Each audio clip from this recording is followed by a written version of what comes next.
ゆきろさんに最初に声をかけられて、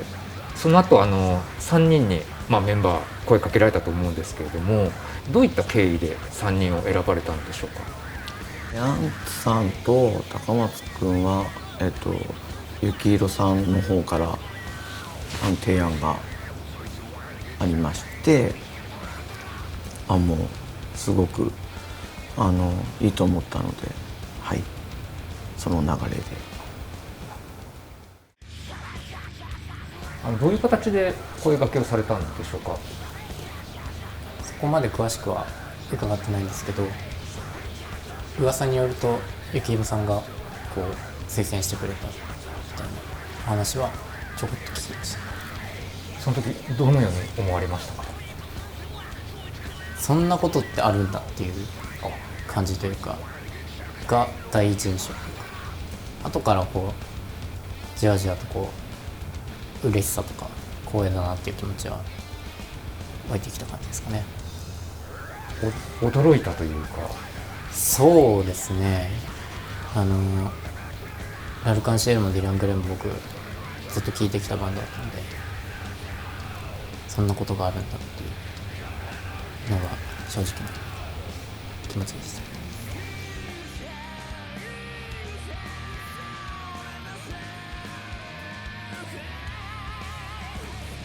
初めて会った時どんな感じでした？ちょっと近寄りがたいなというか、そういう。そうですね、それは もちろんその憧れというかあったので、京さんだっていう感じですかね。ノーベンバーズは対バンとかしてて、もちろん会ったこともあって音も聞いたことあったんですけど、すごくクールで全然喋ってくんないんですよ。全然喋ってくんなくて、でもツイート見てたらすごい可愛いんで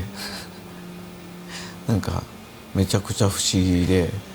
でも周りの人に聞くと実はめちゃくちゃ一番喋るっていうのを聞いて、そこを引っ張り出したいんですけど猫の話しか乗ってこないんで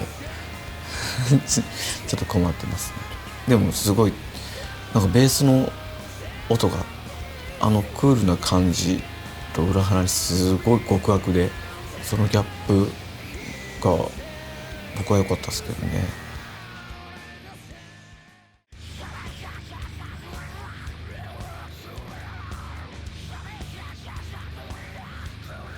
ゆきいろさんとは前からそうですね、ゆきいろさんが何度かこうライブに来ていただいたりとかあったので。ゆきいろさんとはどういうお話をされたりするんですか？ゆきいろさんはそうですね、レコーディング基本的にゆきいろさんのスタジオにお邪魔して撮らせていただいてるんですけど、これがどういう機械だとかそういう話は興味深く聞かせていただいてます。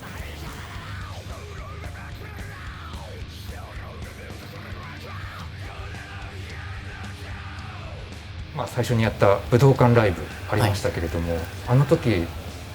いかがでしたか？一緒に音を出してみて。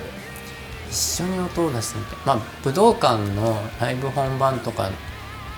ていうよりかはスタジオ作業とかでそのリハーサルをしている時に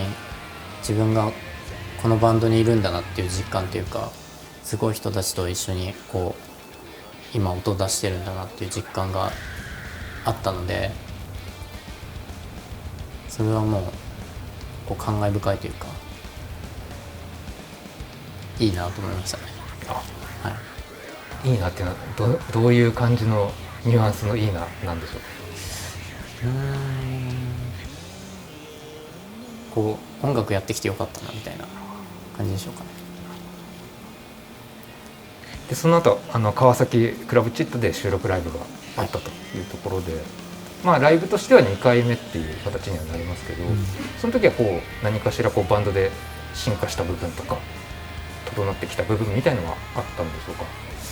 いや正直それはなんていうんですかね、シューティングというか撮影がメインというかそんな感じだったんで、ライブなんですけどライブっぽくないというか、なのでまだちょっとこう掴みきれないところもあったかなっていう印象がありますね。